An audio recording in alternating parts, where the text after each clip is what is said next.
चलिए एक छोटा सा टॉपिक है रूट प्रेशर एंड गटेशन।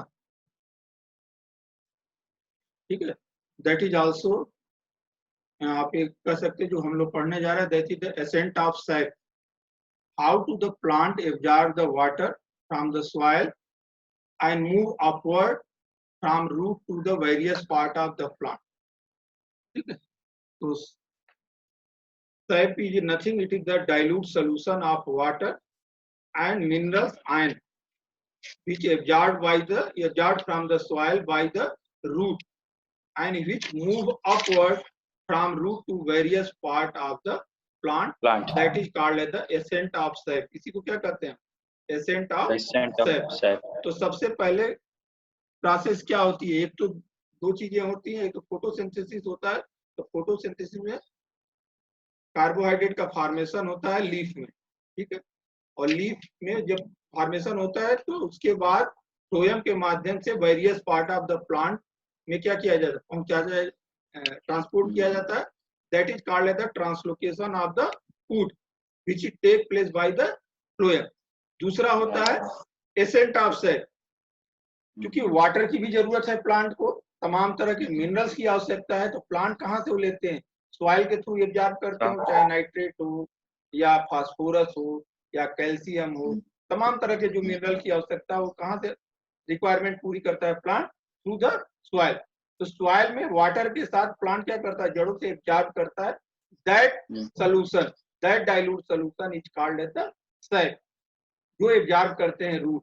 उसमें मिनरल्स आयन भी होते हैं, वाटर भी होता है, और this water is the transported from the root to the various part of the plant, चाहे वो लीफ का टिप हो या स्टेम हो। तो आप, ये बहुत डिफिकल्ट टास्क है। बहुत से पौधे ऐसे हैं जो 400 मीटर हाइट तक के हैं, लाइक दैट सिकोया सेम्पोइरेंस, जिसका सबसे लंबा प्लांट। अब सोचो इतनी ऊंचाई तक पानी को पहुंचाना कितना कठिन काम है। आप एक एंजियोस्पर्म में ज्यादा होता है। ठीक है, तो that it take place by the xylem. कैसे, क्यों जाइलम से ही होता है, इसके भी एक्सपेरिमेंट है। तो this is called as the ascent of sap. आप अनदर वर्ड में कह सकते हो the process of the translocation of sap from the root to the top of plant against the force of gravitation. Gravity के against होता है। This is called as the ascent of sap और translocation of water. इसके लिए various theory दिए गए।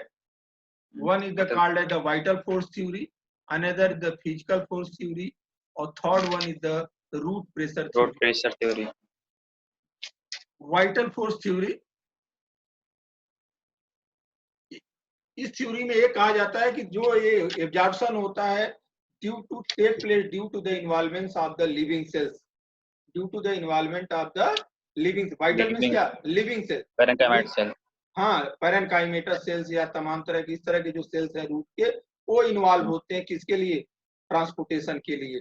और इसको एक्सपेरिमेंटली कई लोगों ने प्रूव डिस्प्रूव किया, अपने अपने बातें होती थी। ये तो प्रूफ हो चुका कि it is take place by the xylem. अब जाइलम में 4 कंपोनेंट है, xylem parenchyma, xylem sclerenchyma, xylem vessel. ठीक है, और ठीक है, तो ट्रैकिड्स एंड ट्रैकिया। तो ये जाइलम्स के जो 4 कंपोनेंट हैं, उनमें से vessels are the non living. Vessels क्या है? नॉन लिविंग्स हैं। यानी अगर लिविंग्स की बात करोगे तो केवल 2 चीजें हैं वहां पे, एक तो जाइलम पैरेन्काइमा है और रे सेल्स हैं जाइलम में। These are the non living.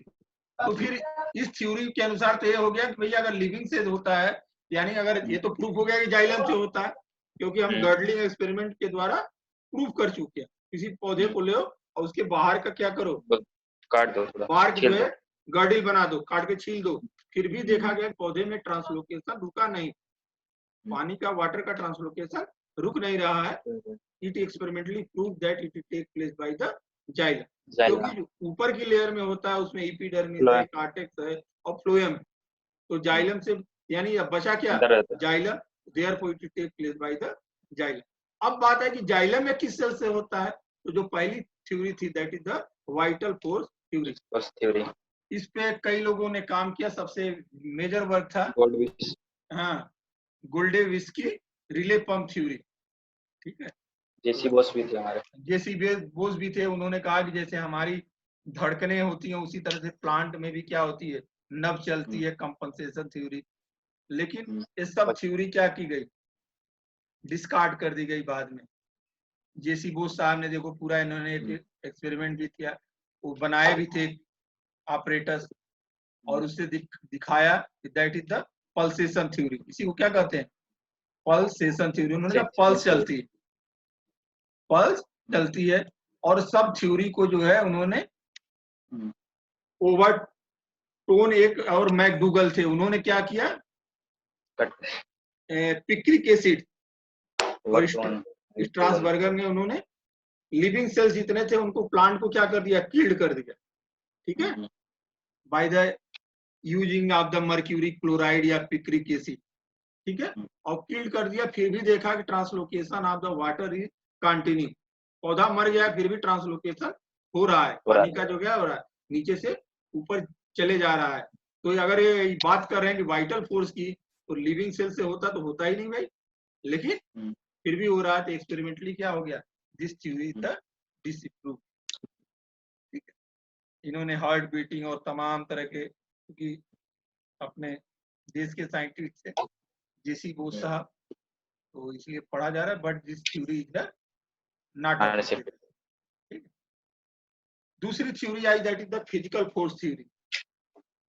इन्होंने कहा जो एसेंट ऑफ सेफ होता है, एसेंट ऑफ सेफ होता है, that should take place due to the some physical force. ठीक है, और इन्होंने कहा कि living cells are not involve during the this mechanism, living cells are the not involve. इस पे कई लोगों ने दिया, जैसे इनका था Boehm theory, imbibition theory. Boehm साहब ने कहा कि जाइलम बेसिस बिहेव लाइक जाइलम ट्यूब, जो वेसल्स के उसमें से क्या आते हैं, और एक बार किसी ट्यूब में वाटर वो बन जाए तो क्या होगा, वाटर ऑटोमेटिकली अपवर्ड मूवमेंट करने लगता है और रीच करता रहता है। जैसे आप कभी कल देखे होंगे टैंकर से आपको पानी ऑयल निकालना रहता है तो क्या करते हो, एक बार मुंह से खींचते हो और फिर गिरा देते हो। आप कोई पंप नहीं लगाए फिर भी पानी क्या होता है, अपने आप ट्रांसपोर्ट होता रहता है। तो this is called as the, इसी को कह रहे थे क्या, एक कंटिन्यूअस कैपिलरी ट्यूब बन जाती है। दूसरा इम्बाइबेशन थ्योरी, जिसको दिया था शेख साहब ने, कहा जो सेल वाला है क्या करते हैं, क्योंकि वो सेलुलोज के बने हुए हैं, और वो क्या करते हैं, that cause the imbibition, adsorb करते हैं वाटर को, उसकी वजह से इम्बाइबेशन प्रेशर जनरेट होता है, जिसकी वजह से क्या होता है, पानी का ट्रांसलोकेशन कंटिन्यूअस होता रहता है। But this theory is also discarded. क्यों, क्योंकि जो जिस प्रेशर की बात कर रहे हैं, कैपिलरी ट्यूब की बात कर रहे हैं, अगर केवल ये प्रेशर जिम्मेदार होते तो सर्टेन हाइट तक ही पॉसिबल है, एक छोटे पौधे तक तो बात सही है कि चलिए हो सकता है इम्बाइबेशन के द्वारा, but it is not possible for the long tree, जो टाल ट्री है उनमें पॉसिबल नहीं। इसी में एटमॉस्फेरिक प्रेशर थ्योरी भी दिया गया। ओके, जो लास्ट थ्योरी था इसी में, that is the cohesion tension theory, which is given by the Dixon and jolly.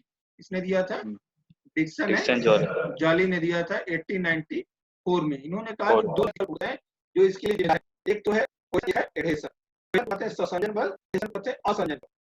ठीक है, जो दो समान मॉलिक्यूल के बीच में क्या होता है, फोर्स ऑफ अट्रैक्शन होता है। ठीक है, तो वाटर मॉलिक्यूल में जो फोर्स ऑफ अट्रैक्शन होता है, वाटर मॉलिक्यूल किसमें ट्रांसपोर्ट हो रहा है, जाइलम में, तो वाटर मॉलिक्यूल के बीच में जो फोर्स ऑफ अट्रैक्शन है एडहेशन, दोनों होता है हाइड्रोजन बॉन्डिंग के, जिसका क्या ब्रेक नहीं, और इसके कंटीन्यूअस चैनल बन जाता है, और वो क्या करता है, वाटर का ट्रांसपोर्टेशन होता रहता है। इसी में इन्होंने कहा कि ट्रांसप्रेशन पुल, ये तो कंटीन्यूअस वही है, क्योंकि लीफ पे वाष्पोत्सर्जन है, वाष्पोत्सर्जन होने से क्या होगा, ट्रांसपिरेशन हो रहा है, ट्रांसपिरेशन की वजह से क्या हुआ, वाटर वेपर के रूप में लॉस हुआ, लॉस हुआ, तो वहां पे क्या हुआ, ऑस्मोटिक प्रेशर डाउन हो गया, ऑस्मोटिक प्रेशर डाउन हो गया तो फिर बगल वाले सेल से पानी क्या हुआ, अंदर आया, अल्टीमेटली कहाँ चला गया वो जाइलम पे, डेवलप गया, दैट इज ट्रांसलेशन। क्या हुआ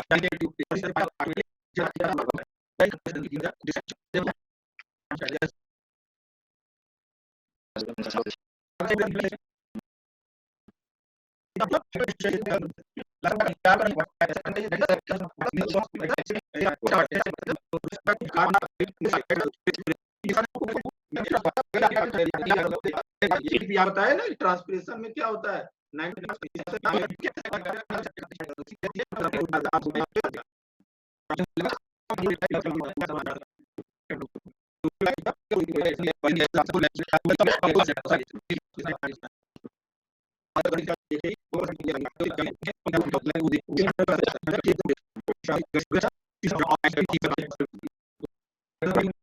ठीक है। तो व्हाट इज द रीजन भी